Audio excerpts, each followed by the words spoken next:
Hello साथियों, आज मैं आपको बताने वाला हूँ राजस्थान का अफवाह तंत्र शॉर्ट के अंदर बताऊँगा। तो आपको इसमें से एक या दो क्वेश्चन हर एग्ज़ाम में पुटअप होते हैं, तो मैं आपको इसको एक ट्रिक से बताने वाला हूँ। तो इसको सुनिए और एक दो बार आप इसको देख लोगे तो आपको ये याद हो जाएगा।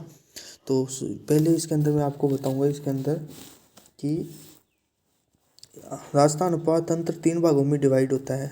इसमें से 3 भागों में डिवाइड होता है। इसमें पहला होता है आंतरिक प्रवाह, यानी जो अंदर नदियाँ बहती है राजस्थान में, जो किसी अदर राज्य में नहीं जाती है या किसी खाड़ी, बंगाल की खाड़ी या अरब के सागर में नहीं गिरती है, वो होती 60% नदियाँ आंतरिक प्रवाह तंत्र के अंदर आती है राजस्थान में।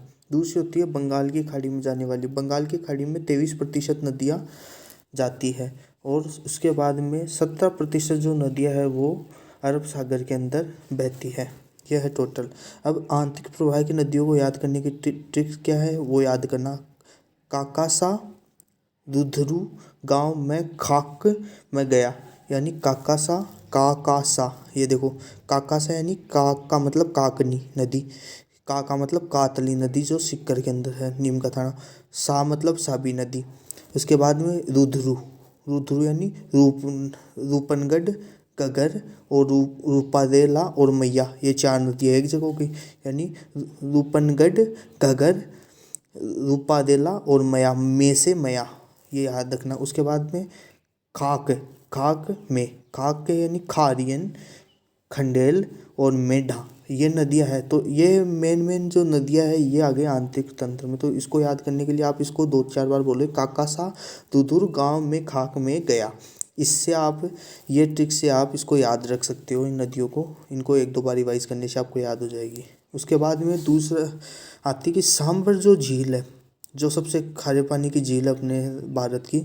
तो उसके अंदर क्या होता है कि उसमें जो जो नदियाँ मिलती है, जिन जिन नदियों का संगम उस नदी उसमें होता है, वो है एक तो रूपनगढ़ नदी जो अजमेर के अंदर है, एक खारियन नदी जो अजमेर के अंदर है, दूसरी सिक्कर से खंडेल नदी, सिक्कर से मेंढा नदी और जयपुर से मत्था नदी। ये 5 नदियाँ मिलकर सांभर झील में इनका पानी आता है, ये इनका। तो ये याद रखना आप इस चीज़ से। इसके बाद में दूसरा है बंगाल की खाड़ी में, खाड़ी अफवाह है। बंगाल की खाड़ी में जो नदियाँ गिरती हैं उनके बारे में। तो इसकी ट्रिक होती है बनास चंपा के बाग में कोका खाबे, यानी बनास चंपा के बाग में कोका खाबे। इसमें ब का मतलब बनास, च का मतलब चंबल, यानी बनास का मतलब तो आप समझिए बनास, च का मतलब चंबल, पा का मतलब पार्वती और के इसका मतलब इसमें कुछ नहीं होगा, इसमें फिर आएगा बाघ।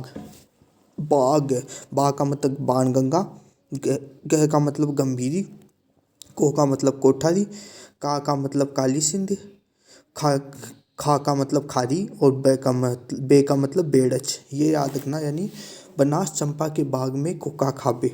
ये ट्रिक हो गई इसकी। इसके बाद में ये नदियाँ हो गई। अब ये नदियाँ जो भी है सारी अंत में जाकर मिलेगी चंबल नदी से, चंबल नदी से। और चंबल नदी से मिलने के बाद, चंबल नदी है ना, वो हमेशा किस में मिलती है, यमुना नदी में।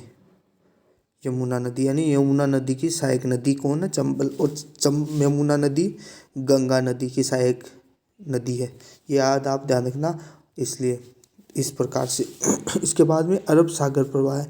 इसमें क्या होता है, ए शालू की माँ, इसकी ट्रिक क्या होती है, ए शालू की माँ सोजा पश्चिम में, ए शालू की माँ सोजा पश्चिम में। इसका मतलब ए मतलब एरावती, सा मतलब ए शालू साबरमती, लू का मतलब लूनी नदी, माँ का मतलब माही नदी, सो का मतलब सोम नदी, जा का मतलब जाखम नदी और पश्चिम का मतलब पश्चिम बनास नदी। इस प्रकार से आप समझ जाओगे, ए शालू की माँ सो जा पश्चिम में। इसको 1-2 बार देखने से आपको इसमें डेफिनेट 1 या 2 क्वेश्चन पुटअप होता ही होता है, तो इसको आप एक बार देख के ज़रूर जाना।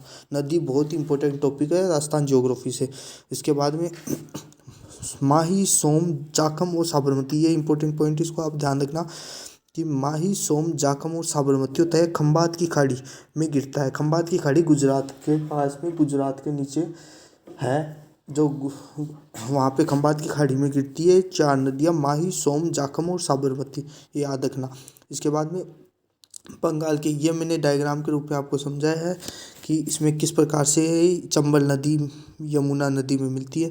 और चंबल नदी में कौन कौन सी सीमा आती है, इधर से इधर मोरेल आती है, इधर खारी नदी, कोठारी नदी, बनास नदी, मेनाल, बेड़च, गंभीरी, काली सिंध, पार्वती, ये सारी नदी अंत में चंबल में मिलकर और यमुना में मिल जाती है। ये चीज़ आप ध्यान रखना। इसके बाद में इसको याद रखने की चंबल कौन कौन से ज़िलों से, ये बहुत इंपॉर्टेंट चीज़ है कि चंबल किस किस ज़िलों से होता है। इसमें से क्वेश्चन आएगा कि निम्न में से किस ज़िले से चंबल नदी का प्रवाह नहीं होता है, तो आपको ध्यान रखना है कि इन ज़िलों से होता है, इसके अलावा जो भी ज़िला आएगा उसमें नहीं होगा। तो इसमें क्वेश्चन क्या होगा, सच्ची को कबूतर दो। सच्ची को मतलब सवाई माधोपुर चित्तौड़गढ़, कहाँ से, सवाई माधोपुर, चित्तौड़गढ़, कोटा, बूंदी और धौलपुर, यानी सवाई माधोपुर से चित्तौड़गढ़, चित्तौड़गढ़ से कोटा, कोटा से बूंदी और बूंदी से धौलपुर, ये चंबल का प्रवाह तंत्र, ये ध्यान रखना आप।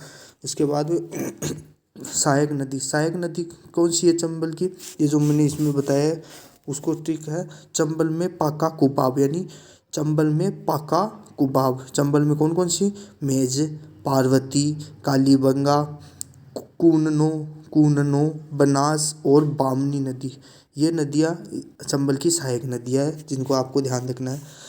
बनास नदी की कौन कौन सी जिलों से होती है, इसकी ट्रिक है, सब ऊँट अभी रांची गए, यानी सब ऊँट अभी रांची गए।